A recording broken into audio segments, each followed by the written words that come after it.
Langit Jakarta sore itu berwarna jingga pekat. Warna yang sama dengan gaun sutra yang dikenakan Citra Amelia. Dari balkon lantai 2 rumahnya yang megah di kawasan Menteng, ia bisa melihat taman belakang yang terawat sempurna, tempat para tamu undangan mulai berdatangan.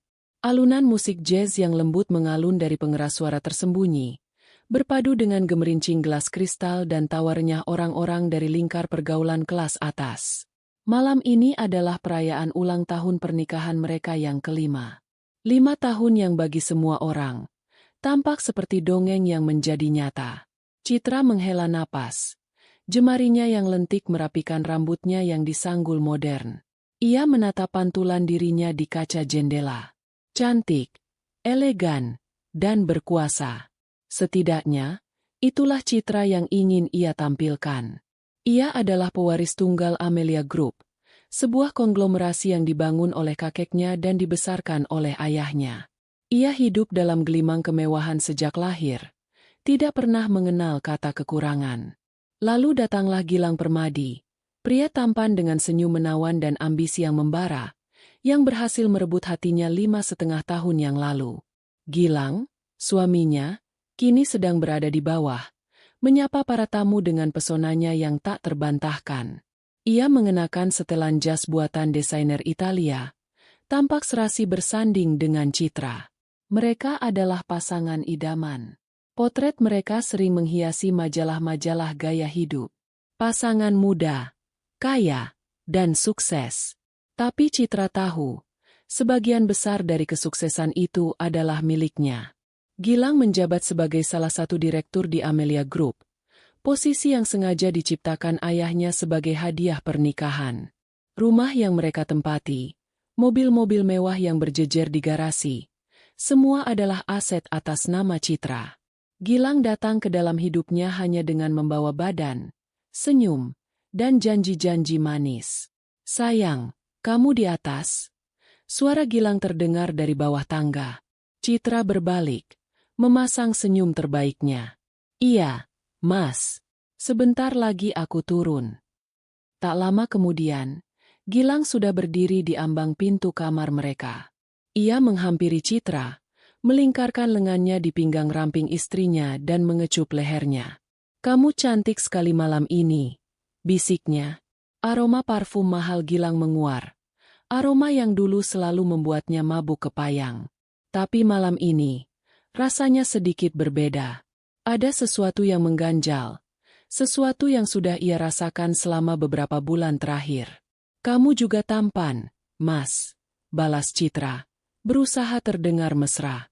Mereka turun bersama, bergandengan tangan, disambut tepuk tangan meriah dari para sahabat dan kolega. Sepanjang malam, mereka memainkan peran sebagai pasangan paling bahagia di dunia. Gilang tidak pernah lepas dari sisinya, selalu merangkulnya, membisikkan kata-kata cinta, dan memastikan gelas anggur Citra tidak pernah kosong. Namun, mata Citra yang jeli menangkap beberapa kali Gilang melirik ponselnya yang ia letakkan terbalik di atas meja.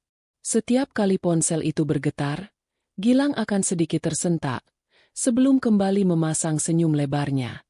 Pesta berakhir lewat tengah malam. Para tamu sudah pulang, menyisakan para pelayan yang sibuk membereskan sisa-sisa kemeriahan. Citra duduk di sofa beludru di ruang keluarga, melepas sepatu hak tingginya yang terasa menyiksa. Gilang datang dan duduk di sampingnya, melonggarkan dasinya. "Pestanya sukses besar." "Ya, sayang," kata Gilang, terdengar puas. "Semua orang memuji kita." "Iya," jawab Citra singkat. Benaknya masih terpaku pada getaran-getaran ponsel tadi. "Mas, sepertinya akhir-akhir ini kamu sibuk sekali." "Banyak sekali. Meeting, sampai larut malam." Gilang tertawa kecil, seolah itu adalah pertanyaan yang lucu. "Tentu saja, sayang. Proyek baru di Sentul itu butuh perhatian ekstra. Aku kan harus membuktikan pada ayahmu kalau aku bisa diandalkan.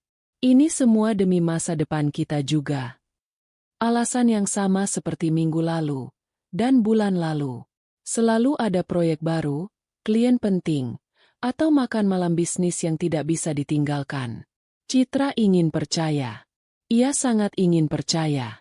Ia mencintai Gilang, atau setidaknya, ia mencintai versi Gilang yang ia kenal 5 tahun lalu. Pria yang menatapnya seolah ia adalah satu-satunya wanita di dunia, bukan menatap ponselnya secara sembunyi-sembunyi. Ponselmu sepertinya juga sibuk sekali tadi. Pancing Citra.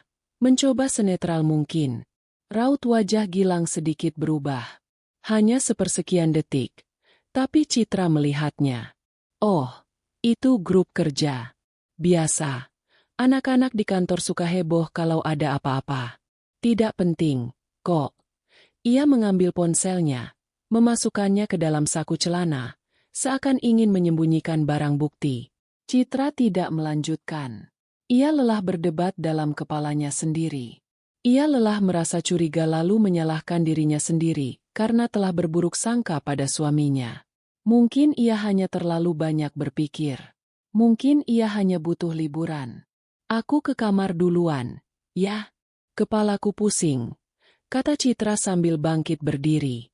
Perlu kupijat, tawar Gilang. Citra menggeleng. Tidak usah. Aku hanya butuh istirahat. Di dalam kamar tidur mereka yang luasnya seperti sebuah apartemen studio, Citra membersihkan riasannya di depan meja rias. Ia menatap wajahnya di cermin. Semua tampak sempurna. Kulit terawat, riasan tanpa celah, perhiasan berlian yang berkilauan. Ia memiliki segalanya yang diinginkan banyak wanita di dunia. Tapi mengapa hatinya terasa begitu kosong? Mengapa ada rasa dingin yang merayap di dalam dadanya setiap kali Gilang menyebut kata lembur? Malam itu, seperti malam-malam sebelumnya, Gilang baru masuk ke kamar 1 jam kemudian. Citra pura-pura sudah tertidur. Ia bisa mendengar Gilang berjingkat-jingkat ke kamar mandi, lalu naik ranjang dengan sangat hati-hati agar tidak membangunkannya. Citra membalikan badan, memunggungi suaminya. Dalam kegelapan, ia membuka matanya. Keheningan di antara mereka terasa begitu pekat. Lebih sunyi daripada rumah yang sudah kosong tanpa tamu. Surga yang mereka tinggali ini, Citra sadar, mungkin hanya ada di atas kertas. Di balik dindingnya yang megah, ada keretakan yang semakin hari semakin membesar, dan Citra takut ia akan segera terperosok ke dalamnya. Ia memejamkan mata, mencoba mengusir pikiran buruk itu, berharap esok pagi saat ia bangun, semua kejanggalan ini akan lenyap, seperti mimpi buruk yang terlupakan saat fajar tiba. Tapi ia tahu, jauh di lubuk hatinya, ini bukanlah mimpi. Ini adalah kenyataan pahit yang sedang ia coba sangkal dengan sekuat tenaga. Beberapa minggu berlalu sejak pesta ulang tahun pernikahan itu.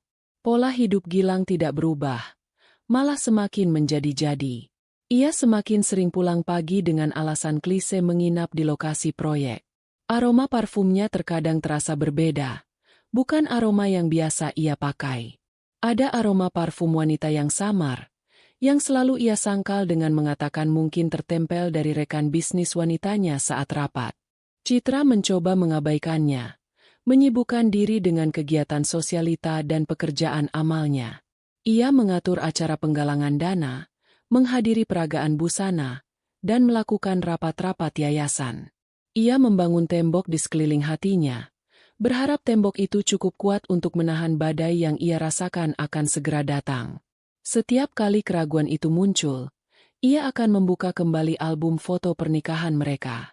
Melihat binar cinta di mata Gilang saat mengucapkan janji suci, ia akan meyakinkan dirinya sendiri bahwa cinta itu masih ada, hanya terkubur di bawah tumpukan kesibukan dan tekanan pekerjaan. Gilang adalah suami yang baik. Ia tidak pernah kasar, selalu lembut, dan di depan umum, ia selalu memperlakukannya seperti seorang ratu. Apa lagi yang bisa ia minta? Bukankah ini yang dinamakan pernikahan orang dewasa? Di mana gairah awal telah memudar dan digantikan oleh kemitraan yang saling memahami? Namun, hatinya tidak bisa dibohongi. Kemitraan macam apa yang dipenuhi rahasia? Pemahaman seperti apa yang membuatnya merasa seperti orang asing di ranjangnya sendiri? Citra merasa seperti sedang berjalan di atas lapisan es yang tipis. Di bawahnya ada air yang sangat dingin dan gelap, Dan ia tidak tahu kapan es itu akan retak dan menelannya bulat-bulat. Ia terus berjalan, dengan senyum palsu di wajahnya, berpura-pura semuanya baik-baik saja, sementara suara retakan itu terdengar semakin jelas di telinganya setiap hari. Surga yang ia kira miliknya ternyata hanyalah sebuah panggung sandiwara, dan ia adalah aktris utama yang dipaksa tersenyum saat hatinya menangis. Ia tidak tahu berapa lama lagi ia sanggup untuk terus berakting. Hari itu adalah hari Sabtu yang cerah. Citra memutuskan untuk menghabiskan akhir pekannya di rumah. Ia baru saja selesai melakukan sesi yoga di paviliun dekat kolam renang ketika salah seorang asisten rumah tangganya, Bei Inah, datang menghampirinya dengan wajah sedikit gugup. "Permisi, Bu," sapa Bei Inah pelan. "Di depan ada tamu." Citra mengernyitkan dahi sambil menyeka keringat dengan handuk kecil. "Tamu? Siapa, Bei?"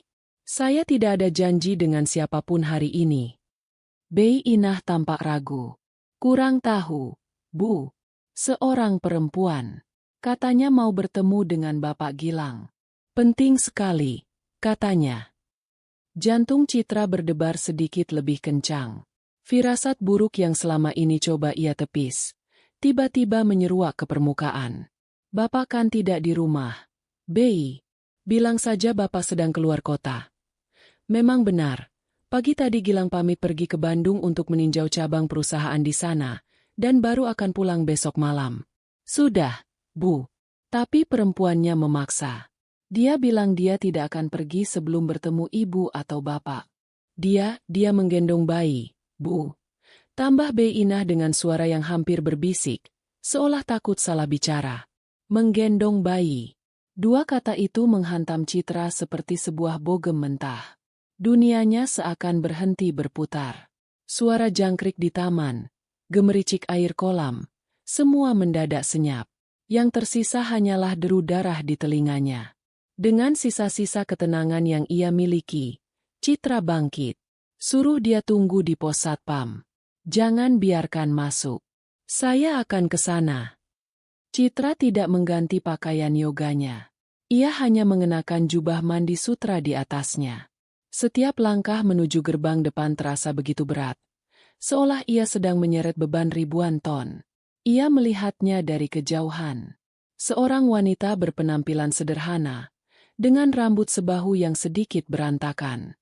Ia berdiri di luar gerbang besi yang menjulang tinggi, menggendong seorang bayi yang terlelap dalam balutan selimut tipis. Citra memerintahkan satpam untuk membuka gerbang kecil di sampingnya. Ia melangkah keluar, berdiri berhadapan dengan wanita itu. Ada jeda beberapa detik yang terasa seperti selamanya. Mereka hanya saling menatap. Mata wanita itu menunjukkan kelelahan, tapi juga ada kilat tekad yang kuat di sana. "Ada yang bisa saya bantu?"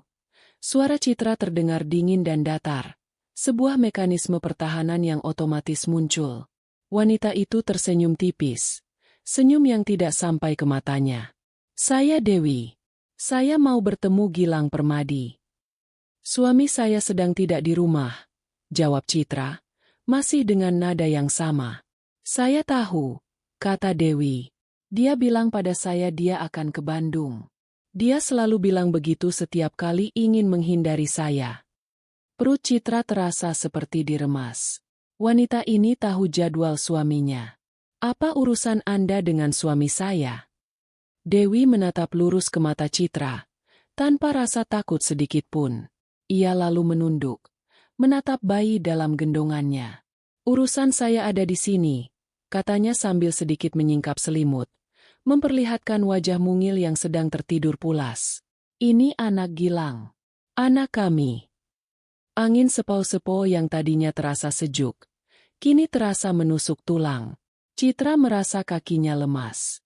Ia harus berpegangan pada pilar gerbang agar tidak jatuh. Napasnya tercekat di tenggorokan. Ia mencoba membuka mulut, tapi tidak ada suara yang keluar. Semua kata-kata, semua bantahan, semua amarah, seakan lenyap. "Anda pasti salah orang." Akhirnya Citra berhasil bersuara, meskipun terdengar parau. "Suami saya bukan orang seperti itu." Dewi tertawa sinis. Semua istri berkata begitu, sampai kebenarannya menampar mereka. Saya tidak datang ke sini untuk membuat keributan. Saya sudah mencoba menghubungi Gilang ratusan kali. Dia memblokir nomor saya. Saya hanya ingin dia bertanggung jawab. Anak ini butuh pengakuan. Dia butuh biaya hidup. Citra menggelengkan kepalanya, berusaha menyangkal kenyataan yang terpampang di depan matanya. Bayi itu. Ia memaksa dirinya untuk melihat bayi itu lebih jelas. Kulitnya putih, rambutnya hitam lebat. Saat bayi itu sedikit menggeliat, Citra melihat sekilas bentuk bibirnya. Bentuk bibir yang sangat ia kenal. Bentuk bibir yang sama dengan pria yang tidur di sampingnya setiap malam. Pergi, desis Citra. Pergi dari sini atau saya panggil polisi. Panggil saja, tantang Dewi. Saya tidak takut. Saya punya bukti. Saya punya semua pesan-pesan kami. Saya punya foto-foto kami. Apa Anda mau lihat? Ancaman itu membuat Citra terdiam. Kepalanya berdenyut-denyut. Ia merasa mual. Ia tidak bisa membayangkan melihat bukti perselingkuhan suaminya. Itu akan menghancurkannya berkeping-keping. Tiba-tiba, sebuah mobil sedan mewah berwarna hitam berhenti tepat di depan gerbang. Citra dan Dewi sama-sama menoleh. Pintu mobil terbuka, dan keluarlah Gilang. Wajahnya yang biasanya tenang dan penuh senyum, kini pucat pasi. Ia menatap Dewi dengan sorot mata penuh amarah, lalu beralih menatap Citra dengan tatapan panik. Perjalanannya ke Bandung rupanya hanya kebohongan lain dari sekian banyak kebohongan yang ada. Dewi, apa yang kamu lakukan di sini? Bentak Gilang. Suaranya terdengar keras dan panik. Ia segera menghampiri mereka. Aku melakukan apa yang seharusnya kamu lakukan sejak lama. Gilang, bertanggung jawab. Balas Dewi, suaranya meninggi. Sudah kubilang jangan pernah datang ke sini. Kamu mau merusak semuanya? Gilang mencoba menarik Dewi menjauh dari Citra, tapi Dewi menepisnya. Merusak apa? Merusak rumah tangga palsumu ini? Merusak kehidupan mewahmu yang kamu bangun di atas penderitaanku dan anak ini. Gilang tampak kalap. Ia menoleh pada Citra. Wajahnya memelas. Sayang, jangan dengarkan dia. Dia ini gila. Dia hanya penipu yang mau memeras kita. Aku tidak kenal dia. Aku bersumpah. Citra hanya menatap Gilang dengan tatapan kosong. Sumpahnya terdengar begitu hampa. Kebohongannya tentang perjalanan ke Bandung sudah cukup membuktikan bahwa semua kata-katanya tidak bisa lagi dipercaya. Ia melihat bagaimana Gilang menatap Dewi. Ada campuran antara rasa takut dan keakraban yang menyakitkan. Penipu? Dewi tertawa lagi. Tawa yang terdengar pilu. Kalau aku penipu, berani kamu tes DNA anak ini? Tantangan itu menggema di udara. Semua mata kini tertuju pada Gilang. Satpam yang berjaga di pos, Bei Inah yang mengintip dari balik tirai jendela, semua menunggu jawabannya. Wajah Gilang yang tadinya pucat kini memerah karena marah dan malu. Untuk apa? Sudah jelas kamu ini penipu. Elak Gilang. Citra, yang sedari tadi hanya diam, akhirnya angkat bicara. Suaranya terdengar aneh di telinganya sendiri, serak dan tanpa emosi. Lakukan tes itu, Mas. Gilang terperangah. Ia menatap Citra, tidak percaya dengan apa yang baru saja ia dengar. Sayang, kamu lebih percaya dia daripada aku, suamimu sendiri. Aku tidak percaya siapa-siapa saat ini, jawab Citra dingin. Aku hanya ingin kebenaran.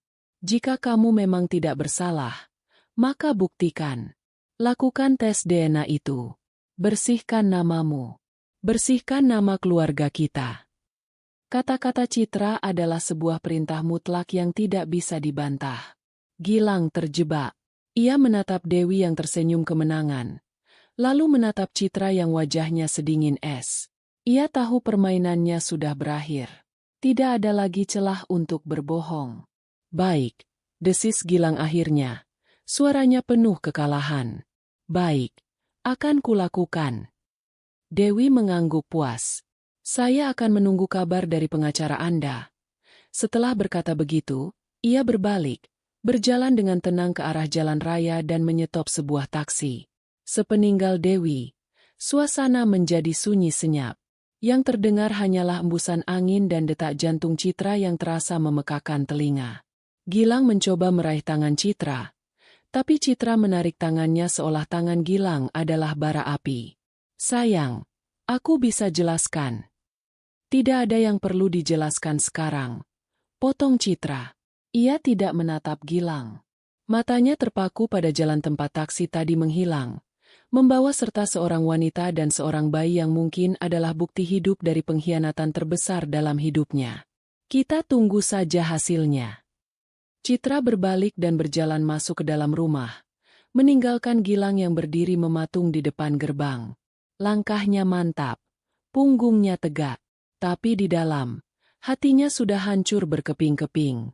Lapisan es tipis yang ia pijak selama ini akhirnya retak, dan ia jatuh ke dalam air dingin yang gelap dan menyakitkan. Dongengnya telah berakhir. Yang tersisa hanyalah kebenaran pahit yang harus ia hadapi. Hari-hari setelah konfrontasi di depan gerbang terasa seperti berjalan dalam sebuah ruang hampa. Rumah yang biasanya hangat dengan canda tawa palsu kini menjadi sedingin kutub. Citra dan Gilang hidup seperti dua orang asing yang terpaksa berbagi atap. Tidak ada lagi makan malam bersama. Tidak ada lagi obrolan ringan sebelum tidur. Yang ada hanyalah keheningan yang menyesakan. Hanya dipecah oleh suara langkah kaki di lantai marmer atau denting sendok yang tidak sengaja beradu dengan piring. Gilang berusaha keras untuk memecahkan kebekuan itu.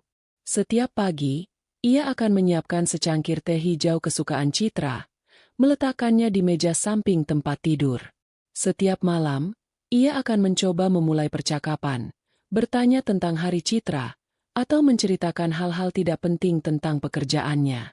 Ia bahkan membelikan Citra sebuah kalung berlian baru, mengatakan itu adalah hadiah kejutan, bukan karena ada apa-apa. Tapi semua usahanya menabrak tembok es yang telah Citra bangun di sekelilingnya.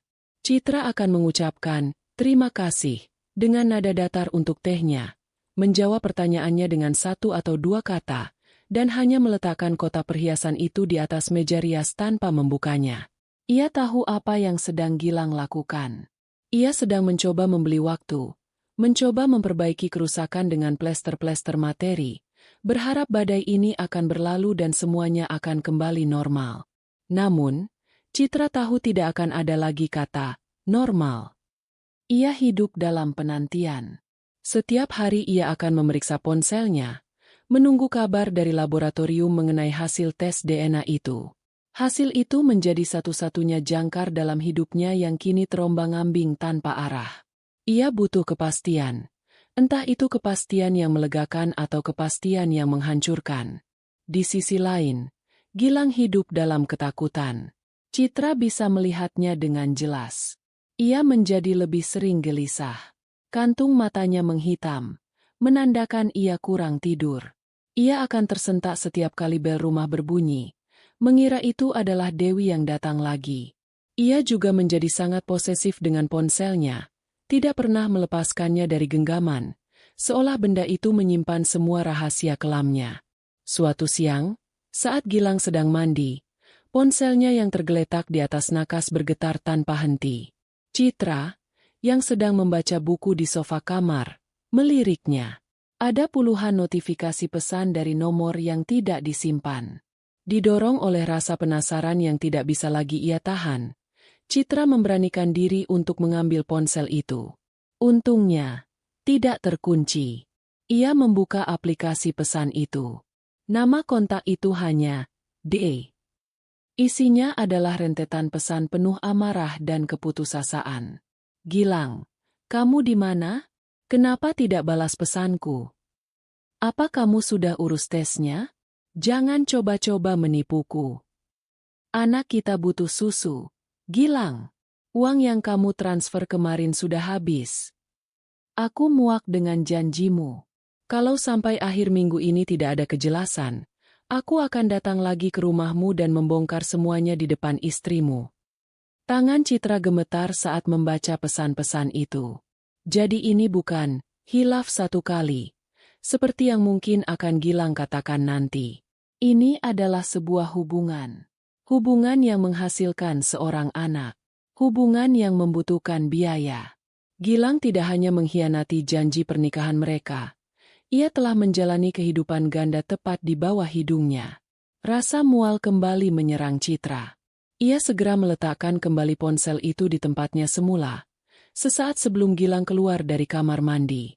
Gilang melihat wajah Citra yang pucat. Tapi ia tidak berkomentar. Ia hanya buru-buru mengambil ponselnya dan memasukkannya ke saku celananya. Sandiwara terus berlanjut. Akhirnya, hari itu pun tiba. Seminggu setelah drama di depan gerbang, sebuah email masuk ke ponsel Citra saat ia sedang sarapan sendirian di meja makan yang besar. Subjeknya sangat klinis. Hasil tes paternitas, Laboratorium Medika Utama. Jantungnya seakan berhenti berdetak. Ia menarik napas dalam-dalam, berusaha menenangkan dirinya. Ia tidak membuka email itu. Tidak di sini. Ia menunggu sampai Gilang pulang kerja sore itu. Saat Gilang masuk ke dalam rumah, Citra sudah menunggunya di ruang keluarga. Ia duduk tegak di sofa, dengan laptop menyala di atas meja di depannya. "Mas, duduk," kata Citra. Suaranya terdengar tenang, nyaris tanpa emosi. Gilang merasakan atmosfer yang tidak enak. Ia meletakkan tas kerjanya dan duduk di seberang Citra. "Ada apa, sayang?" tanyanya. Masih mencoba bersandiwara. "Hasilnya sudah keluar," kata Citra singkat. Tubuh Gilang menegang. Wajahnya yang lelah seketika menjadi tegang. "Hasil apa?" "Jangan berpura-pura bodoh, Mas. Hasil tes DNA," jawab Citra tajam. Ia memutar laptopnya menghadap Gilang. Di layar, sudah terbuka dokumen format PDF dengan kop surat laboratorium. Gilang menelan ludah. Ia tidak berani menatap layar itu. Ia malah menatap Citra. Matanya memancarkan permohonan. "Citra, apapun hasilnya, aku mau kamu tahu kalau aku sangat mencintaimu. Hanya kamu." Citra tersenyum sinis. Sebuah senyum yang sama sekali tidak mencapai matanya. Cinta tidak ada hubungannya dengan ini. Ini tentang kebenaran. Ia lalu mengarahkan pandangannya ke layar laptop, dan mulai membaca dengan suara yang jelas dan mantap, seolah sedang membacakan berita. Berdasarkan analisis 23 lokus penanda genetik, dengan ini disimpulkan bahwa probabilitas Gilang Permadi sebagai ayah biologis dari subjek anak yang diajukan oleh subjek Dewi adalah 99,99%. Citra berhenti membaca. Ia mengangkat wajahnya dan menatap lurus ke mata Gilang. Di sana, ia melihat semua pertahanan suaminya runtuh. Wajah tampan itu kini terlihat menyedihkan. Tidak ada lagi arogansi. Tidak ada lagi penyangkalan. Yang tersisa hanyalah kepanikan seorang pecundang yang tertangkap basah. Hening sejenak. Lalu, Gilang melakukan hal yang paling klise. Ia menjatuhkan dirinya dari sofa, berlutut di depan Citra. Air mata mulai mengalir di pipinya. "Maafkan aku, Citra, maafkan aku." Isaknya, mencoba meraih tangan Citra, tapi Citra menariknya dengan cepat. "Jadi benar," bisik Citra, lebih pada dirinya sendiri. Meskipun ia sudah menduganya, mendengar pengakuan itu secara tidak langsung terasa seperti sebuah vonis mati bagi pernikahannya. "Aku hilaf. Sayang, aku benar-benar hilaf," kata Gilang di sela-sela tangisnya. "Waktu itu aku sedang banyak pikiran. Pekerjaan di kantor sangat menekan. Aku mabuk. Aku tidak sadar apa yang aku lakukan. Itu hanya terjadi satu kali. Aku bersumpah. Itu tidak berarti apa-apa bagiku." Dalih yang menyedihkan. Citra teringat pada pesan-pesan di ponsel Gilang. Ini jelas bukan satu kali. Satu kali tidak akan menghasilkan seorang anak yang butuh susu setiap hari. "Mas," jawab Citra dingin. Gilang terdiam, terkejut karena Citra tahu lebih banyak. Ia sadar ia tidak bisa lagi berbohong. "Baik-baik. Mungkin lebih dari satu kali. Tapi aku tidak pernah mencintainya. Citra, dia hanya pelarian. Kamu terlalu sempurna. Terlalu sibuk dengan duniamu sendiri. Kadang aku merasa kesepian. Itu dia. Pisaunya. Tidak hanya mengaku, Gilang bahkan berani memutarbalikkan keadaan dan menyalahkan Citra. Seolah kesepiannya adalah pembenaran untuk menusuk istrinya dari belakang. Rasa sakit di dada Citra tiba-tiba berubah menjadi sesuatu yang lain. Bukan lagi kesedihan, melainkan kemarahan yang membara.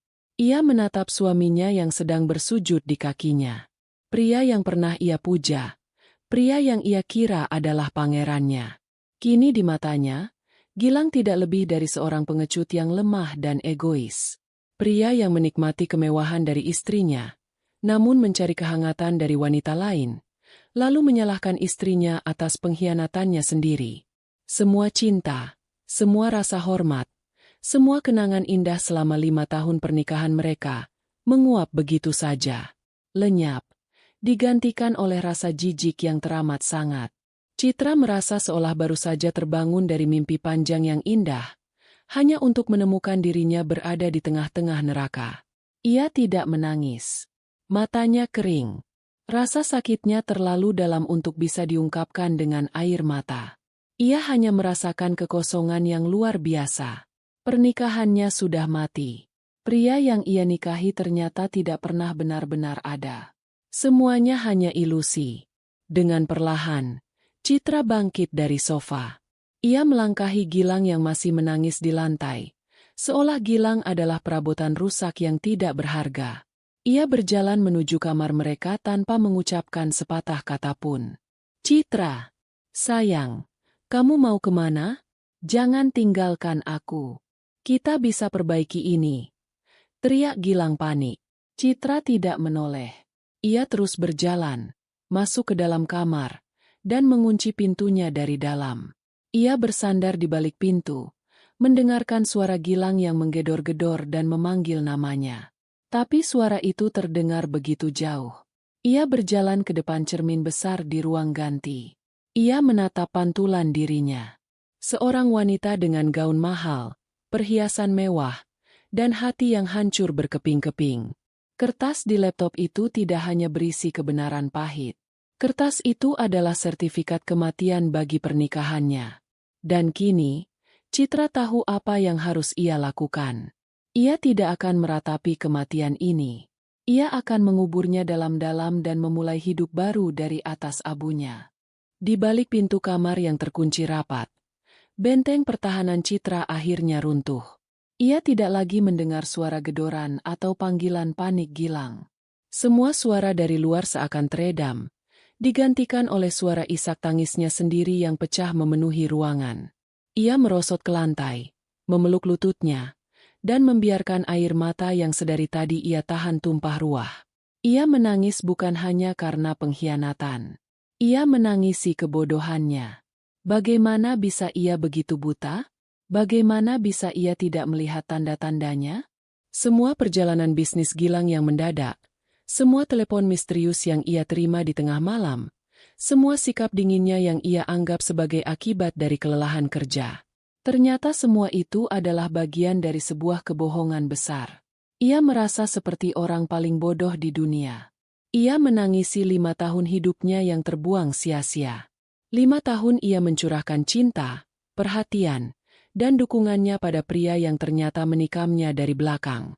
Ia teringat bagaimana ia membela Gilang di depan ayahnya, meyakinkan bahwa Gilang mencintainya apa adanya, bukan karena hartanya. Ternyata ayahnya benar. Ia telah dibutakan oleh cinta.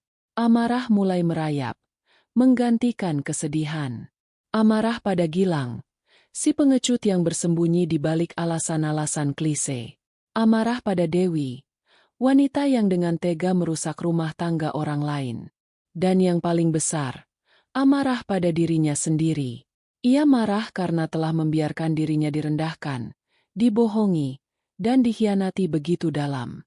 Ia merasa kotor, seolah noda dari perselingkuhan suaminya ikut menempel pada dirinya. Ia bangkit, berjalan mondar-mandir di dalam kamar seperti singa betina yang terluka. Pikirannya berkecamuk. Ia memutar ulang setiap kenangan manis bersama Gilang, Dan kini semua kenangan itu terasa seperti racun. Makan malam romantis mereka, liburan mereka di Eropa, semua janji manis Gilang. Semuanya palsu. Setiap, "Aku cinta kamu," yang Gilang ucapkan kini terdengar seperti sebuah hinaan di telinganya. Di tengah badai emosi itu, sebuah ingatan muncul di benaknya. Sebuah sore, beberapa minggu sebelum hari pernikahannya, ia sedang duduk di ruang kerja ayahnya. Sang ayah, seorang pria bijaksana yang telah tiada 2 tahun lalu, menatapnya dengan tatapan lembut namun serius. "Citra," kata ayahnya waktu itu, sambil memegang tangannya.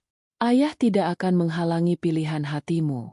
Jika kamu yakin Gilang adalah pria yang tepat, ayah akan merestuinya. Gilang pria yang baik. Yah, dia sangat mencintaiku," jawab Citra penuh keyakinan. Ayahnya tersenyum tipis.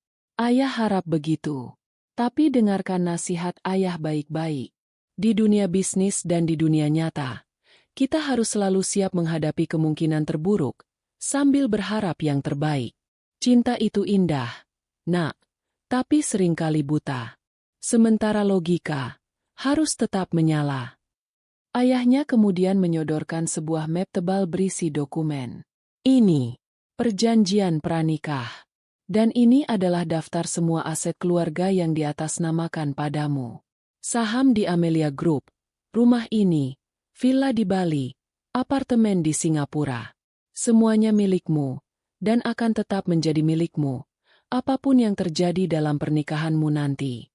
Gilang boleh mengelola salah satu perusahaan, tapi kepemilikannya tetap 100% di tanganmu." Citra muda waktu itu sedikit tersinggung. Ayah seolah tidak percaya pada Gilang. "Bukan begitu," sahut ayahnya dengan sabar. "Ini bukan karena ayah tidak percaya pada Gilang. Ini karena ayah sangat percaya padamu. Ayah percaya pada masa depanmu. Ayah hanya ingin memastikan kamu terlindungi. Ingat ini, Citra. Asetmu yang paling berharga bukanlah semua yang tertulis di kertas ini. Asetmu yang paling berharga adalah harga dirimu. Jangan pernah biarkan seorang pria, siapapun itu, menginjak-injaknya. Jika suatu saat nanti kamu merasa tidak lagi dihargai, jangan takut untuk pergi. Kamu punya kekuatan untuk berdiri di atas kakimu sendiri." Ingatan itu menghantam Citra seperti sambaran petir. Air matanya berhenti mengalir. Ia berjalan ke kamar mandi dan membasuh wajahnya dengan air dingin. Ia menatap cermin, melihat matanya yang bengkak dan merah. Tapi di balik kepedihan itu, ia melihat sesuatu yang lain. Sebuah kilatan baja. Nasihat ayahnya menggema di kepalanya. Harga diri. Ya, Gilang tidak hanya mengambil kesetiaannya. Ia telah mencoba merampas harga dirinya. Ia telah dikhianati, dibohongi, dan bahkan disalahkan atas pengkhianatan itu. Cukup sudah. Ia tidak akan membiarkan pria itu merendahkannya lebih jauh lagi. Rasa sakitnya berubah menjadi kekuatan. Kesedihannya bertransformasi menjadi sebuah resolusi yang kokoh. Ia keluar dari kamar mandi. Sudah tidak ada lagi keraguan di wajahnya. Ia tahu persis apa yang harus ia lakukan. Pernikahannya sudah menjadi bangkai. Dan tidak ada gunanya terus-menerus meratapi bangkai. Yang harus ia lakukan adalah menguburnya dan membersihkan sisa-sisanya agar ia bisa melanjutkan hidup. Gilang sudah tidak ada di depan pintu. Mungkin ia menyerah dan pergi ke kamar tamu. Citra tidak peduli. Ia mengambil ponselnya yang tergeletak di tempat tidur. Tangannya tidak lagi gemetar. Dengan jari-jari yang mantap, ia mencari sebuah nama di daftar kontaknya. Bapak Hardiman, pengacara kepercayaan ayahnya. Seorang profesional tangguh yang sudah menangani urusan hukum Amelia Group selama puluhan tahun. Ia menekan tombol panggil. Nada sambung terdengar beberapa kali sebelum sebuah suara resepsionis yang ramah menjawab. "Selamat sore, dengan kantor hukum Hardiman dan rekan. Ada yang bisa dibantu?" Citra menarik napas dalam-dalam, mengumpulkan semua kekuatannya. "Selamat sore," jawabnya. Suaranya terdengar sangat tenang, tegas, dan dingin. Nama saya Citra Amelia. Saya ingin membuat janji temu dengan Bapak Hardiman. Secepatnya. Ini mengenai gugatan cerai. Di ujung telepon, sang resepsionis terdiam sejenak, mungkin terkejut. Tapi Citra tidak goyah. Saat ia mengucapkan kata, gugatan cerai, ia tidak merasakan sakit. Ia justru merasakan kelegaan. Seolah sebuah beban yang sangat berat baru saja terangkat dari pundaknya. Ini bukan akhir dari hidupnya.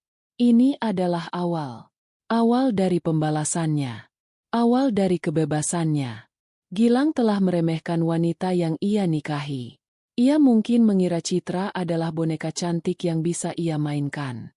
Sebentar lagi, Gilang akan tahu bahwa ia telah membangunkan seekor singa betina yang siap mengambil kembali semua yang menjadi miliknya, dan tidak akan meninggalkan apapun untuk si pengkhianat.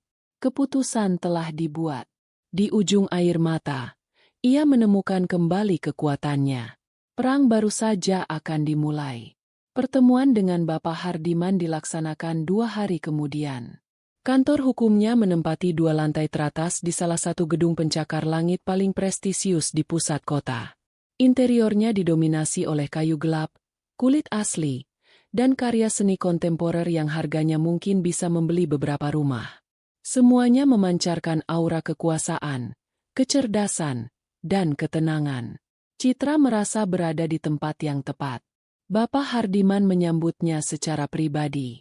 Usianya sudah memasuki akhir 60-an, dengan rambut putih yang tertata rapi dan sorot mata yang tajam namun menenangkan. Ia adalah sahabat karib almarhum ayah Citra. Ia sudah mengenal Citra sejak gadis kecil itu masih suka berlari-larian di taman belakang rumahnya. "Citra, apa kabar?" Sapanya dengan suara kebapakan yang hangat, mempersilakannya duduk di kursi kulit yang empuk di hadapan meja kerjanya yang masif. "Paman turut prihatin mendengar masalahmu." Citra mengangguk, mencoba tersenyum. "Kabar baik, Paman. Terima kasih." Tidak ada basa-basi lebih lanjut. Citra langsung ke pokok persoalan. Dengan suara yang datar dan terkendali, ia menceritakan semua yang terjadi.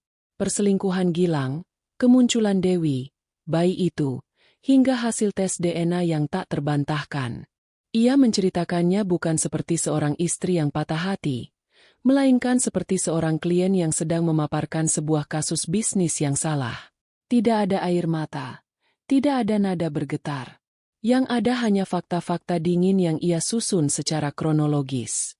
Bapak Hardiman mendengarkan dengan saksama, sesekali membuat catatan kecil di buku catatannya. Ia tidak menyela, hanya mengangguk-angguk kecil, membiarkan Citra menumpahkan semuanya. Saat Citra selesai, ia menatap keponakan sahabatnya itu dengan sorot mata penuh kekaguman. Di balik penampilan yang rapuh, ia melihat kekuatan baja warisan ayahnya. "Paman mengerti," katanya pelan. "Jadi, apa yang kamu inginkan, Citra?" "Saya mau cerai, Paman." "Secepat mungkin," jawab Citra tanpa ragu. "Dan saya mau semua yang menjadi hak saya kembali. Semuanya." Bapak Hardiman tersenyum tipis. Ia membuka laci mejanya dan mengeluarkan sebuah map tebal berwarna biru tua. Map yang sama persis dengan yang Citra simpan di brankas pribadinya. "Ayahmu adalah seorang visioner. Dia sudah mempersiapkan hari ini, meskipun berharap hari ini tidak akan pernah datang." Ia membuka map itu, memperlihatkan salinan perjanjian pranikah yang ditandatangani oleh Citra dan Gilang 5 tahun lalu. Ia juga menunjukkan salinan sertifikat kepemilikan rumah, mobil, saham, dan aset-aset lainnya. Semuanya jelas dan tak terbantahkan, terdaftar atas nama Citra Amelia, jauh sebelum tanggal pernikahannya. "Secara hukum, posisimu sangat kuat, Citra. Sekuat benteng," jelas Bapak Hardiman. "Perjanjian pranikah ini menyatakan dengan sangat jelas bahwa seluruh harta bawaanmu, termasuk semua keuntungan dan perkembangan dari harta tersebut selama masa pernikahan, adalah 100% milikmu. Gilang tidak berhak atas 1 rupiah pun dari kekayaan keluargamu." "Lalu apa yang menjadi haknya?" tanya Citra. "Harta yang kalian peroleh bersama-sama setelah menikah, yang tidak berasal dari aset bawaanmu. Misalnya, jika kalian membeli apartemen dari gaji gabungan kalian, maka itu bisa dibagi dua. Tapi sejauh yang Paman periksa, gaji Gilang selama ini lebih banyak dihabiskan untuk gaya hidupnya. Hampir semua pembelian aset besar kalian menggunakan dana dari perusahaanmu. Jadi, bisa dibilang, ia tidak akan mendapatkan apa-apa. Mungkin hanya beberapa barang pribadi dan sisa saldo di rekening gajinya. Mendengar itu, Citra merasakan kelegaan yang luar biasa. Ayahnya telah melindunginya, bahkan setelah ia tiada. Urus semuanya, Paman. Saya serahkan sepenuhnya pada Paman. Serahkan pada Paman, kata Bapak Hardiman menenangkan. Tim Paman akan segera menyusun surat gugatan dan semua pemberitahuan hukum yang diperlukan. Kamu hanya perlu fokus pada dirimu sendiri dan bersiap untuk memulai hidup yang baru. Surat itu tiba pada hari Jumat malam. Citra sengaja menunggu momen di mana Gilang ada di rumah. Seorang kurir resmi dari pengadilan datang, menyerahkan sebuah amplop coklat besar dan tebal, dan meminta Gilang menandatangani tanda terima. Gilang, yang mengira itu adalah dokumen kantor biasa, menandatanganinya dengan santai. Ia baru membuka amplop itu saat duduk di ruang keluarga. Citra memperhatikannya dari seberang ruangan, pura-pura membaca majalah. Ia melihat bagaimana ekspresi santai Gilang perlahan berubah. Matanya membelalak. Tangannya mulai gemetar saat ia membaca lembar demi lembar surat itu. Gugatan cerai, tuntutan pembagian harta, daftar aset yang akan ditarik. Semuanya tertulis dalam bahasa hukum yang dingin dan kaku. Apa-apaan ini, Citra? Suara Gilang terdengar pecah. Ia melompat dari sofa, menghampiri Citra dengan surat-surat di tangannya yang terkepal. Kamu serius melakukan ini? Pakai pengacara segala. Citra menutup majalahnya dengan tenang. Ia menatap Gilang. Untuk pertama kalinya dalam seminggu terakhir ia menatapnya langsung di mata. Tentu saja saya serius. Apa wajah saya terlihat seperti sedang bercanda? Gilang tampak putus asa. Topengnya yang pertama, topeng pria tenang dan berharisma, mulai retak. Sayang, tolonglah jangan begini. Kita bisa bicarakan ini baik-baik. Tidak perlu melibatkan orang luar. Aku sudah mengaku salah. Aku sudah minta maaf. Apa lagi yang kamu mau? Ini adalah fase pertama yang Citra sudah antisipasi. Fase permohonan. Pembicaraan kita sudah selesai, Mas. Saat hasil tes DNA itu keluar, saat kamu mengakui kebohonganmu, saat itu semuanya sudah berakhir. Tapi pernikahan kita 5 tahun. Citra, apa itu tidak ada artinya sama sekali bagimu? Ia mencoba memainkan kartu emosi. Dulu sangat berarti. Tapi sekarang saya sadar, 5 tahun itu mungkin hanya berarti bagiku seorang. Bagimu, itu hanya sebuah proyek jangka panjang untuk mengamankan hidupmu, balas Citra tajam. Kata-kata itu telak mengenai sasaran. Permohonan Gilang tidak berhasil. Kini ia beralih ke fase kedua, kemarahan dan penyalahan. Topengnya yang kedua, topeng suami yang menyesal, terlepas sepenuhnya, memperlihatkan wajah aslinya yang egois dan penuh perhitungan. Jadi begini caramu memperlakukanku. Suaranya mulai meninggi. Setelah semua yang kulakukan untukmu, untuk perusahaanmu, aku bekerja siang dan malam. Dan ini balasanmu? Membuangku seperti sampah hanya karena satu kesalahan kecil. Citra tertawa kecil, tawa yang terdengar mengejek. Satu kesalahan kecil? Kamu menghamili perempuan lain. Mas, itu bukan kesalahan kecil. Dan kamu tidak bekerja untuk perusahaanku. Kamu dibayar oleh perusahaanku. Ada bedanya. Kamu menikmati gaji, fasilitas, mobil mewah, rumah ini, semuanya dariku. Jadi jangan pernah bilang kamu sudah berkorban. Gilang kehabisan kata-kata. Ia menatap surat di tangannya. Matanya terpaku pada daftar aset. Disitulah letak ketakutan terbesarnya. Bukan kehilangan Citra, tapi kehilangan semua ini. Kamu tidak bisa mengambil semuanya. desisnya. Suaranya terdengar mengancam. Aku juga punya hak. Aku suamimu. Dulu suamiku. Sebentar lagi bukan. Koreksi Citra dengan tenang. Dan soal hak, pengacaraku bilang kamu tidak punya hak atas apapun yang berasal dari keluargaku. Semuanya sudah diatur dalam perjanjian pranikah yang kamu tanda tangani dengan sadar 5 tahun lalu. Penyebutan perjanjian pranikah itu adalah pukulan terakhir. Wajah Gilang berubah pucat pasi. Ia mungkin sudah lupa dengan detail dokumen itu, menganggapnya hanya formalitas. Ia tidak pernah menyangka Citra akan benar-benar menggunakannya sebagai senjata. Ia menatap Citra dengan tatapan yang belum pernah Citra lihat sebelumnya. Bukan lagi tatapan cinta atau marah, melainkan tatapan kebencian murni. Tatapan seseorang yang rencananya telah hancur berantakan. Kamu akan menyesali ini, Citra, katanya pelan. Suaranya bergetar karena amarah yang tertahan. Satu-satunya hal yang saya sesali adalah pernah menikah denganmu, balas Citra dingin. Sekarang kalau kamu permisi, saya mau istirahat. Pengacaraku akan menghubungi pengacaramu. Atau kalau kamu tidak punya, beliau akan menghubungimu langsung. Citra bangkit dan berjalan menuju kamarnya, meninggalkan Gilang yang berdiri membeku di tengah ruang keluarga. Surat-surat gugatan itu terlepas dari genggamannya, berhamburan di lantai marmer yang dingin. Topengnya telah terlepas sepenuhnya, dan yang tersisa hanyalah seorang pria serakah yang panik karena akan kehilangan tambang emasnya. Citra tahu, ini baru permulaan dari kejatuhannya. Dan entah kenapa, menyaksikannya membuat Citra merasa sedikit lebih baik. Mesin hukum, begitu dijalankan, bergerak dengan kecepatan dan efisiensi yang mengerikan. Tim dari kantor hukum Hardiman bekerja seperti pasukan khusus yang terkoordinasi dengan baik. Seminggu setelah surat gugatan dilayangkan, serangkaian pemberitahuan resmi dikirimkan ke berbagai pihak. Bank-bank menerima perintah untuk membekukan semua rekening bersama dan memblokir kartu kredit tambahan atas nama Gilang Permadi. Perusahaan pembiayaan mobil dihubungi. Manajer gedung apartemen dan villa milik Citra juga diberi instruksi yang jelas. Citra tidak lagi menjadi penonton pasif yang meratapi nasib. Ia terlibat aktif. Setiap pagi, ia datang ke kantor Bapak Hardiman, duduk bersama timnya, meninjau dokumen, dan memberikan persetujuan. Ia menemukan kekuatan baru dalam dirinya.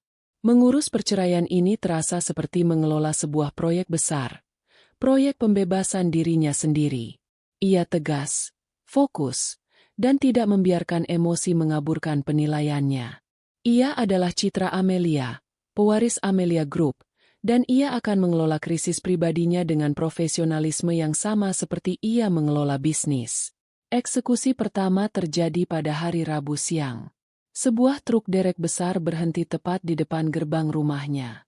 2 orang pria berbadan tegap turun dan menunjukkan surat perintah penarikan kepada satpam. Target mereka, sebuah mobil sport Italia berwarna merah menyala, mobil kesayangan Gilang, hadiah ulang tahun dari Citra 2 tahun lalu. Gilang, yang kebetulan sedang bekerja dari rumah, keluar dengan wajah panik. Hei, apa-apaan ini? Kalian mau mencuri mobil saya? Salah seorang pria itu dengan tenang menunjukkan surat perintah resmi dari perusahaan pembiayaan. Maaf, Pak. Mobil ini terdaftar atas nama Ibu Citra Amelia. Dan kami menerima instruksi dari kuasa hukum beliau untuk menarik kendaraan ini. Tapi saya yang memakainya. Ini mobil saya, teriak Gilang, mencoba menghalangi mereka. Surat-suratnya tidak mengatakan begitu. Pak, mohon Bapak minggir atau kami akan memanggil pihak berwajib, kata pria itu dengan tegas. Gilang tidak bisa berbuat apa-apa. Ia hanya bisa berdiri terpaku dengan perasaan terhina saat mobil sport kebanggaannya itu diangkut ke atas truk derek dan dibawa pergi. Beberapa tetangga yang melihat kejadian itu mulai berbisik-bisik. Ini adalah pukulan telak pertama bagi egonya, sebuah pertunjukan publik dari kejatuhannya. Sementara itu, Citra memutuskan untuk menciptakan jarak fisik dan emosional. Tinggal di rumah yang penuh dengan kenangan pahit terasa menyiksa. Rumah itu sudah terkontaminasi oleh kebohongan Gilang. Atas saran Bapak Hardiman, ia memutuskan untuk pindah sementara. Namun, ia tidak pindah ke tempat yang menyedihkan. Ia pindah ke sebuah penthouse mewah di puncak gedung apartemen milik keluarganya di kawasan Sudirman. Tempat itu adalah benteng pribadinya. Interiornya super modern, dengan jendela-jendela kaca raksasa yang menyuguhkan pemandangan 360 derajat kota Jakarta. Tempat itu bersih, baru, dan yang terpenting, tidak ada satupun jejak Gilang di sana. Dari penthouse-nya, ia bisa melihat dunia dari atas, memberinya perspektif baru. Ia merasa lebih kuat, lebih berkuasa, dan jauh dari drama yang ia tinggalkan di bawah. Ini bukan sebuah pelarian. Ini adalah sebuah penegasan posisi. Ia naik level yang lebih tinggi, sementara ia membiarkan Gilang tenggelam dalam masalah yang diciptakannya sendiri. Kehidupan Gilang berubah drastis dalam hitungan hari. Saat ia mencoba membayar makan siang di sebuah restoran mahal, semua kartu kreditnya ditolak. Ia mencoba menarik uang tunai di ATM dari rekening bersama, tapi rekening itu sudah dibekukan. Ia tiba-tiba harus hidup hanya dengan mengandalkan gaji direkturnya, yang setelah dipotong pajak dan cicilan utang pribadinya, ternyata tidak seberapa untuk menopang gaya hidup mewahnya. Dalam kepanikannya, ia mulai meneror Citra. Puluhan panggilan tak terjawab setiap hari. Rentetan pesan WhatsApp yang silih berganti nada. Awalnya memohon, "Citra, tolong angkat teleponnya. Kita perlu bicara." Lalu berubah menjadi tuntutan. "Aku butuh uang. Citra, kamu tidak bisa melakukan ini padaku." Dan akhirnya menjadi ancaman. "Kalau kamu pikir bisa menyingkirkanku begitu saja, kamu salah besar. Aku akan membuatmu menyesal." Citra, atas instruksi tegas dari Bapak Hardiman, tidak pernah membalas satupun pesan atau mengangkat satupun telepon. Ia memblokir nomor Gilang. Semua komunikasi harus melalui pengacara. Tembok keheningan yang ia bangun membuat Gilang semakin frustrasi dan kalap.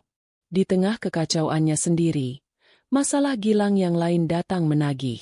Suatu sore, saat ia sedang pusing memikirkan nasibnya, Dewi meneleponnya dengan nada marah. "Gilang, mana uang bulanan yang kamu janjikan? Ini sudah akhir bulan. Anakmu butuh popok dan susu formula." Semprot Dewi dari seberang telepon. "Sabar, Dewi. Aku sedang ada masalah." Jawab Gilang gusar. "Aku tidak peduli dengan masalahmu. Aku sudah sabar selama ini. Kamu enak-enakan tinggal di rumah mewah sementara aku dan anakmu hidup di kontrakan sempit. Aku mau uangnya sekarang." "Aku tidak punya uang," teriak Gilang. Akhirnya meledak. "Istriku menggugat cerai. Dia membekukan semua rekeningku. Aku akan diusir dari rumah ini." Terjadi keheningan sejenak di seberang sana. Dewi, yang mengira telah mendapatkan lotre dengan mengencani seorang direktur kaya, kini dihadapkan pada kenyataan pahit. "Jadi, kamu sekarang miskin?" tanyanya dengan nada tidak percaya. Pertanyaan itu menusuk ego Gilang. "Aku tidak miskin," sanggahnya lemah. "Ini hanya sementara. Aku tidak mau tahu. Itu urusanmu. Yang jelas, ini anakmu dan kamu harus bertanggung jawab." Dewi menutup telepon dengan bantingan. Gilang melempar ponselnya ke sofa. Ia terjebak. Di satu sisi, ia akan kehilangan semua kemewahannya. Di sisi lain, ia kini terikat pada tanggung jawab baru yang tidak bisa lagi ia biayai. Hubungannya dengan Dewi yang ia kira adalah pelarian yang menyenangkan, ternyata adalah sebuah bom waktu finansial. Hitung mundur menuju kebebasan Citra adalah hitung mundur menuju kehancuran Gilang. Puncaknya tiba pada hari Senin di minggu berikutnya. Seorang kurir kembali datang ke rumah. Kali ini, surat yang ia bawa lebih tipis, namun isinya jauh lebih mematikan. Itu adalah surat somasi resmi dari kantor hukum Hardiman. Isinya singkat dan jelas. Gilang Permadi diberi waktu 7 hari kalender untuk mengosongkan dan meninggalkan properti di Jalan Cendana nomor 12, yang secara sah dimiliki oleh Citra Amelia. Jika dalam waktu 7 hari ia tidak pergi, maka tim hukum akan menempuh jalur paksa dengan bantuan aparat. 7 hari. Gilang menatap surat itu dengan nanar.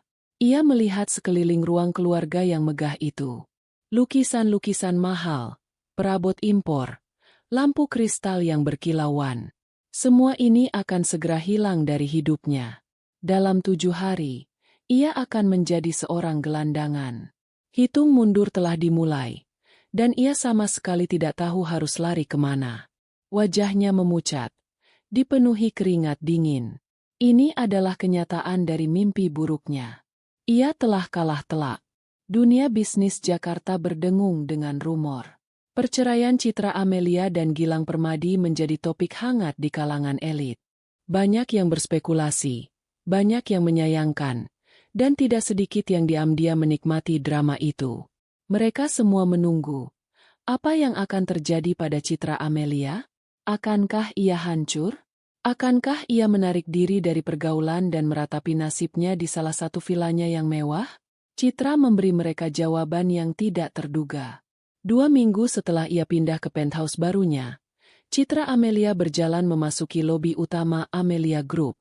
Ia tidak lagi mengenakan gaun-gaun sosialita yang anggun. Hari itu, ia mengenakan setelan celana berwarna navy yang dirancang sempurna. Rambutnya yang tadinya panjang kini dipotong sebahu dengan gaya yang modern dan tegas. Ia berjalan dengan langkah mantap, tatapannya lurus ke depan. Auranya memancarkan otoritas yang membuat beberapa karyawan yang berpapasan dengannya secara refleks merapikan dasi atau rok mereka. Tujuannya adalah lantai 25, kantor pusat divisi properti, divisi yang selama 5 tahun terakhir dipimpin oleh Gilang. Kabar kedatangannya sudah beredar, menciptakan ketegangan di antara para manajer. Mereka mengira Citra datang untuk melakukan inspeksi emosional, atau mungkin mencari-cari kesalahan untuk melampiaskan dendam pribadinya. Mereka salah besar. Di ruang rapat direksi yang dingin, Citra duduk di ujung meja, posisi yang biasa ditempati Gilang. Ia tidak membuang waktu dengan basa-basi. Di hadapannya sudah ada tumpukan laporan kinerja, proyeksi keuangan, dan rencana strategis yang ia minta disiapkan kemarin. "Selamat pagi," sapanya dengan suara yang tenang namun jelas. "Seperti yang kalian semua tahu, telah terjadi perubahan dalam struktur kepemimpinan divisi ini. Mulai hari ini, saya akan mengambil alih posisi direktur utama secara langsung." Ia membiarkan kata-katanya meresap. Lalu, ia mulai bekerja.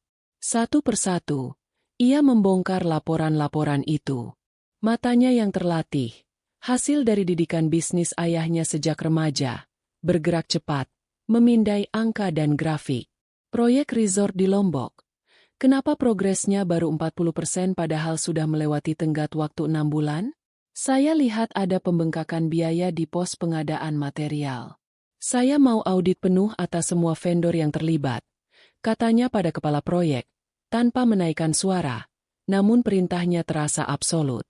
Departemen pemasaran, lanjutnya, beralih pada manajer pemasaran yang mulai berkeringat dingin. Strategi digital kalian sudah ketinggalan zaman. Branding kita terasa tua. Saya tidak mau lagi melihat iklan-iklan konvensional yang tidak terukur. Saya mau proposal strategi baru di meja saya hari Senin depan. Fokus pada target pasar milenial dan Gen Z. Selama 2 jam berikutnya, Citra membedah kinerja divisinya dengan presisi seorang ahli bedah. Ia menunjukkan kelemahan, mempertanyakan keputusan-keputusan strategis Gilang yang ternyata lebih banyak berorientasi pada citra dan kemegahan daripada keuntungan real, dan memberikan arahan-arahan baru yang cerdas dan visioner. Para manajer yang tadinya meremehkannya kini menatapnya dengan campuran rasa takut dan hormat. Ini bukan istri direktur yang patah hati. Ini adalah pemimpin sejati. Citra menemukan sesuatu yang mengejutkan hari itu. Ia menikmatinya. Ia menikmati tantangan, adrenalin saat membuat keputusan sulit, kepuasan saat melihat sebuah masalah terurai. Selama ini, ia membiarkan dirinya hidup di bawah bayang-bayang Gilang, menyerahkan potensi dirinya demi memainkan peran sebagai istri yang suportif. Kini, ia sadar, Ia jauh lebih kompeten daripada pria yang telah mengkhianatinya. Pekerjaan ini memberinya tujuan baru, sebuah fokus yang menariknya keluar dari kubangan rasa sakit. Perusahaan yang tadinya hanya warisan, kini menjadi kanvas untuk membuktikan kemampuannya. Hidupnya menemukan ritme baru. Pagi hari ia habiskan di gym, melampiaskan sisa-sisa amarahnya pada samsak tinju. Siang hingga malam ia curahkan di kantor, belajar, memimpin, dan membangun kembali apa yang telah diabaikan oleh Gilang. Ia juga mulai menyaring lingkaran pertemanannya, menjauhi para sosialita yang hanya gemar bergosip, dan mendekatkan diri pada sahabat-sahabat lamanya yang tulus, yang mendukungnya tanpa menghakimi. 1 bulan setelah perceraiannya resmi terdaftar, Citra diundang untuk menghadiri acara Indonesia Business Leaders Gala, sebuah acara tahunan paling bergengsi yang mengumpulkan para pemikir dan pemimpin industri dari seluruh negeri. Awalnya ia ragu untuk datang. Ini akan menjadi penampilan publik pertamanya sejak skandal perceraiannya.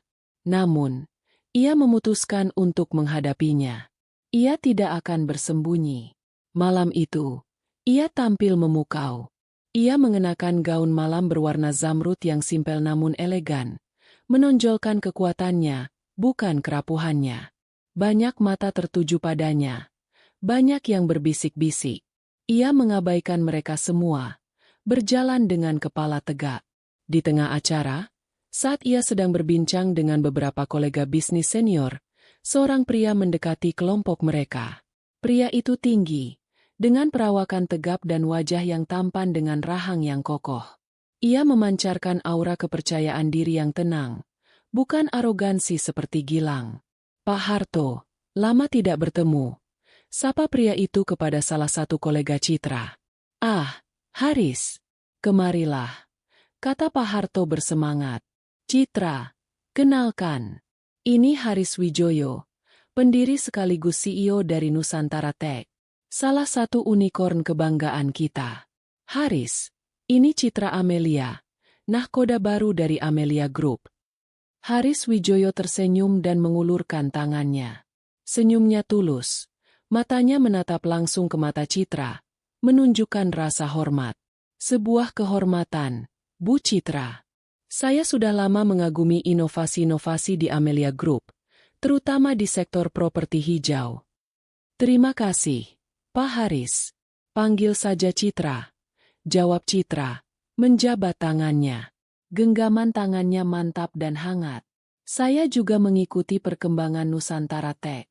Valuasi perusahaan Anda sangat impresif." Perbincangan mereka mengalir dengan mudah. Tidak seperti pria-pria lain yang mencoba mendekatinya dengan pujian-pujian gombal, Haris berbicara tentang bisnis, tentang teknologi, tentang masa depan ekonomi Indonesia. Ia berbicara pada Citra sebagai seorang rekan yang setara. Ia tidak hanya mendengarkan pendapat Citra, ia benar-benar tertarik pada ide-idenya. Seringkali mengangguk setuju atau mengajukan pertanyaan lanjutan yang tajam.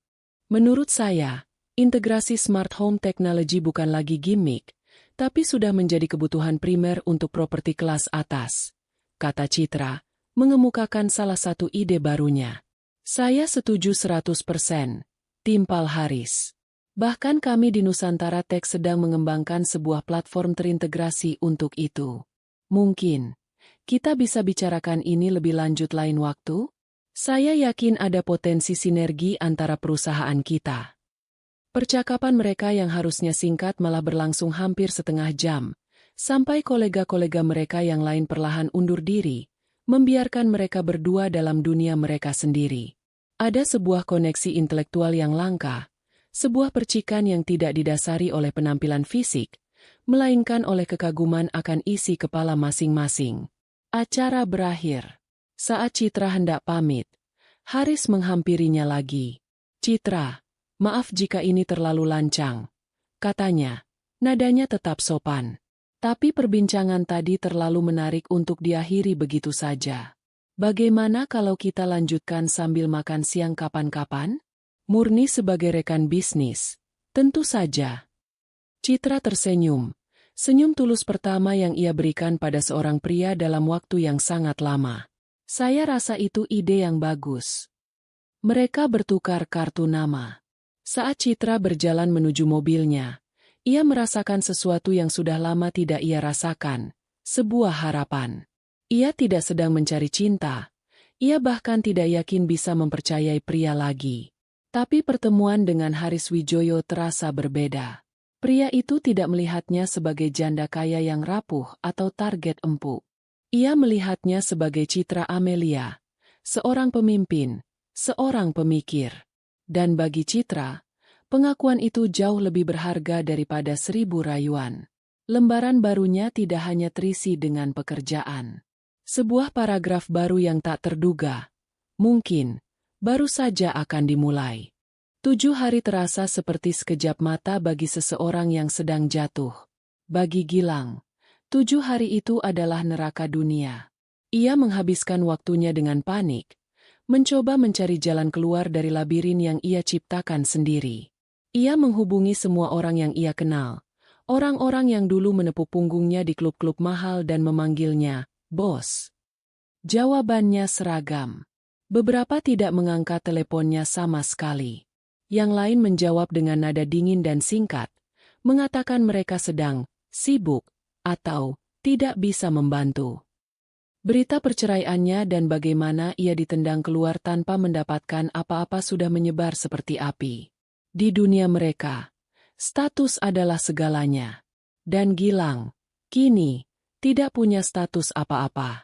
Ia adalah produk gagal, investasi yang buruk. Tidak ada yang mau berurusan dengannya. Hari ke-7, hari pengusiran, tiba. Sebuah truk box kecil yang ia sewa dengan sisa-sisa uangnya sudah terparkir di halaman depan yang luas. Gilang, dengan dibantu oleh 2 orang kuli angkut, memindahkan barang-barang pribadinya. Tidak banyak. Hanya beberapa koper pakaian, beberapa kotak berisi buku dan dokumen, dan beberapa pernak-pernik pribadi.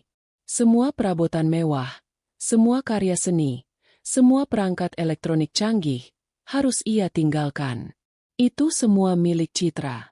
Para asisten rumah tangga yang dulu melayaninya kini hanya menatapnya dari kejauhan dengan tatapan aneh, campuran antara kasihan dan puas.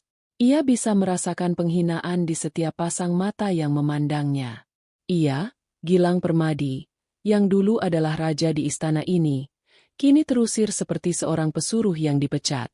Tujuannya hanya satu, kontrakan Dewi.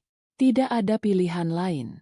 Ia tidak mungkin pulang ke rumah orang tuanya di kota kecil dan mengakui kegagalannya. Ia juga tidak punya cukup uang untuk menyewa apartemen yang layak. Mau tidak mau, ia harus menumpang pada wanita yang menjadi sumber dari semua malapetaka ini. Perjalanan dari Menteng ke pinggiran kota tempat Dewi tinggal terasa seperti perjalanan ke dimensi lain. Jalanan yang lebar dan teduh berganti menjadi ganggang sempit dan padat.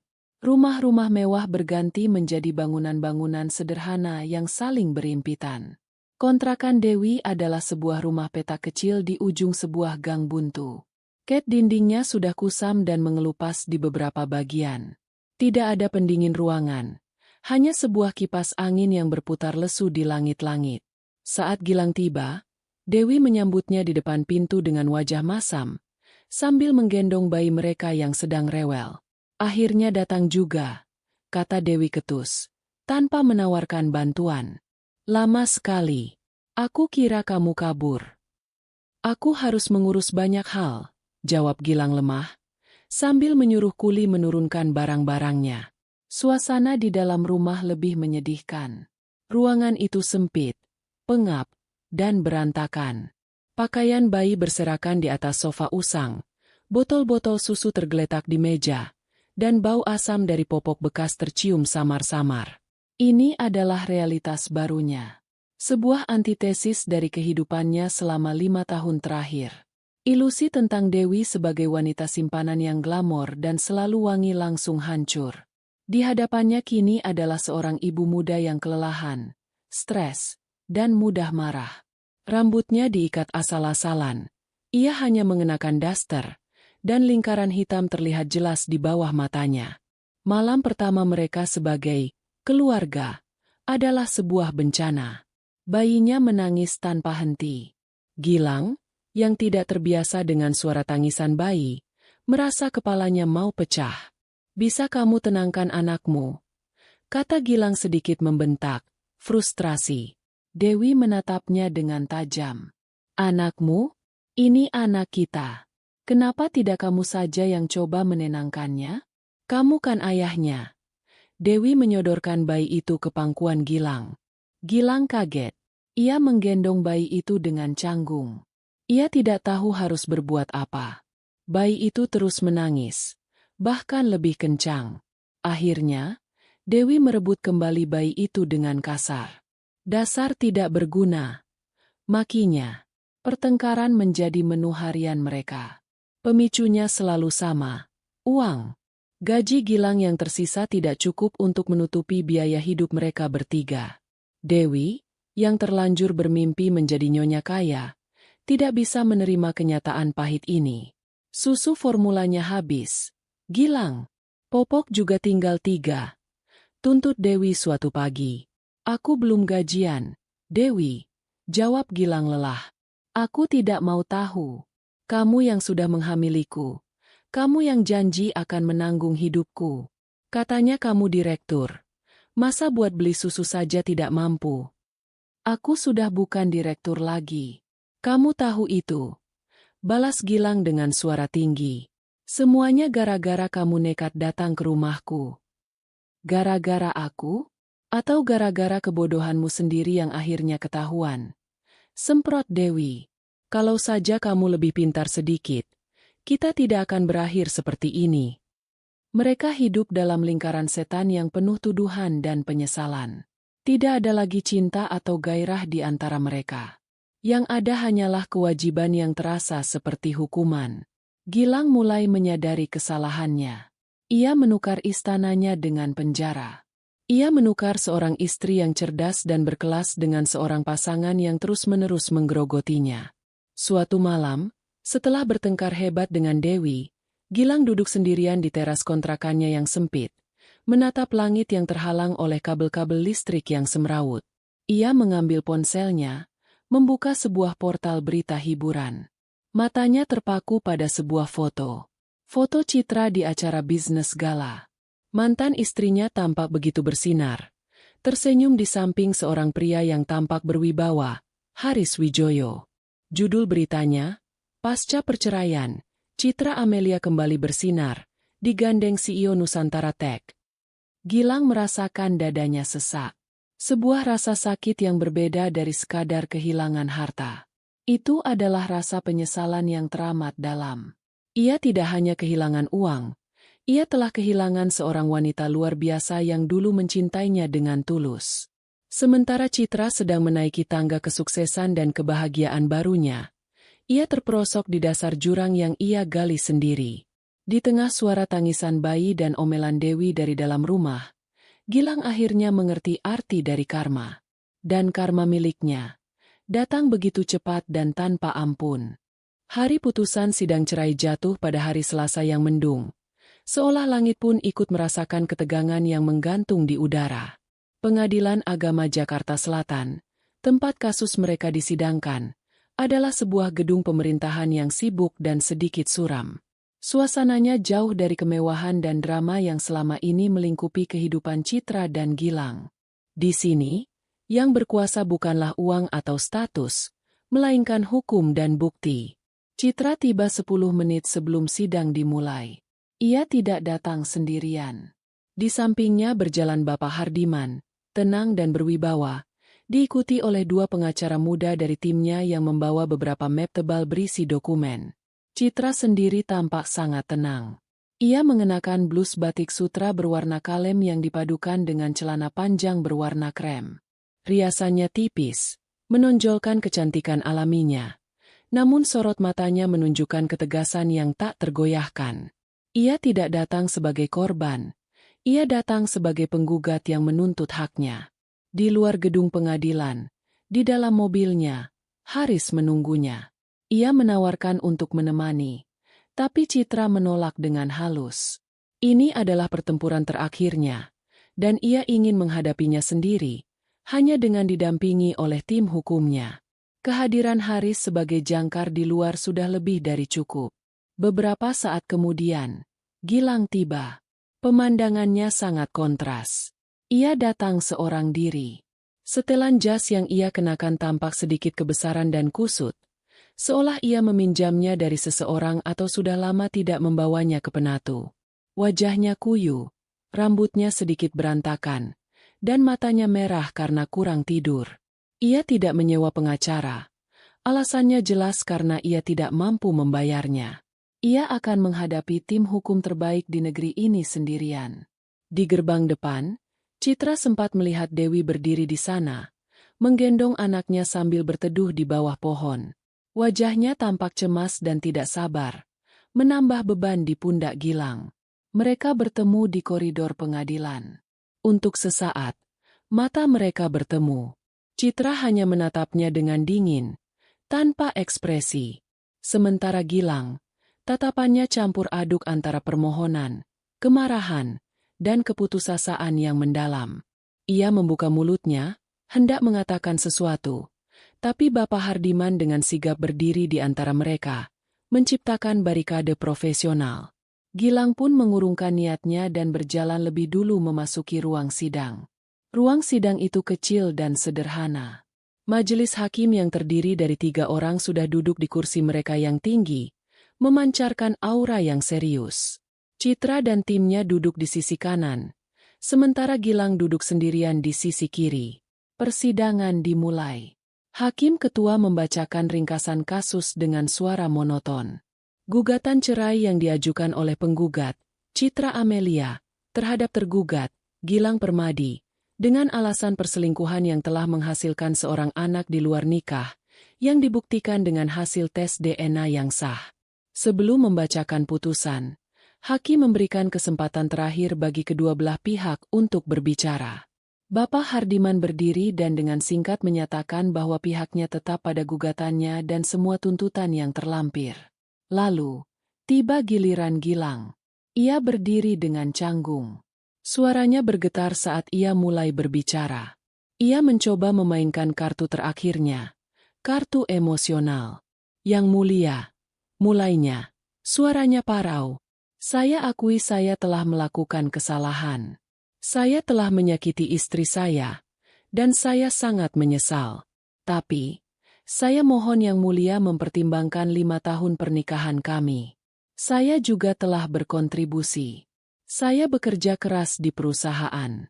Saya membantu mengembangkannya.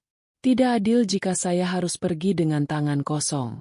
Perjanjian pranikah itu, saya tanda tangani karena cinta. Saya tidak mengerti hukum. Saya mohon keadilan dari Yang Mulia.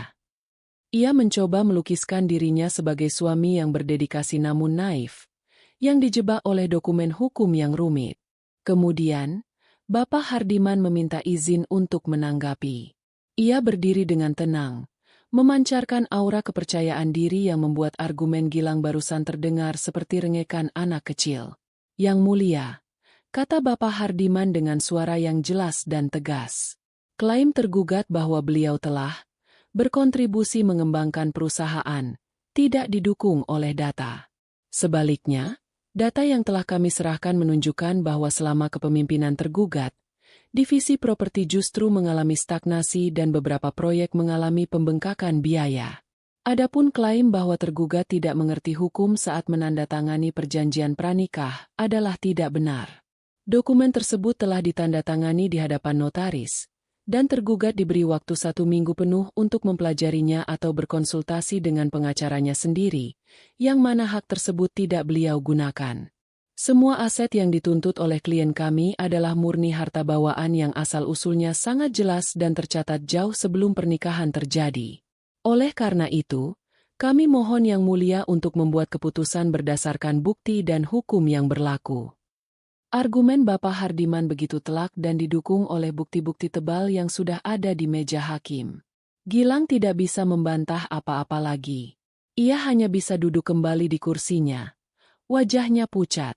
Majelis hakim berdiskusi sejenak. Suasana hening. Hanya suara kipas angin di langit-langit yang terdengar. Lalu, hakim ketua mengambil palu kayunya. Setelah menimbang semua bukti dan keterangan saksi, Majelis hakim memutuskan, katanya dengan suara yang bergema di seluruh ruangan. 1. Mengabulkan gugatan cerai dari penggugat, Saudari Citra Amelia. 2. Menjatuhkan talak 1 bain sugra dari tergugat, Saudara Gilang Permadi, kepada penggugat. 3. Mengenai pembagian harta bersama, pengadilan memutuskan untuk menjalankan isi dari perjanjian pranikah yang telah disepakati dan sah secara hukum. Seluruh harta bawaan penggugat beserta hasil dan perkembangannya selama masa perkawinan tetap menjadi hak milik penuh penggugat. Setiap kata terasa seperti paku yang menancap di peti mati kehidupan lama Gilang. Hakim lalu mengetukkan palunya 3 kali. Tok, tok, tok. Suara itu adalah suara akhir dari sebuah drama. Suara pembebasan bagi Citra. Suara kehancuran bagi Gilang. Citra memejamkan matanya sejenak, merasakan beban yang selama berbulan-bulan menghimpit dadanya akhirnya terangkat. Ia menarik napas dalam-dalam, napas pertama sebagai seorang wanita bebas. Ia menoleh pada Bapak Hardiman dan berbisik, "Terima kasih, Paman." Di seberang ruangan, Gilang merosot di kursinya. Bahunya terkulai, tatapannya kosong. Ia adalah seorang pria yang kalah total. Ia tidak hanya kehilangan istri dan hartanya, ia juga kehilangan harga dirinya. Sidang ditutup. Citra dan timnya bangkit dan berjalan keluar ruangan dengan tenang.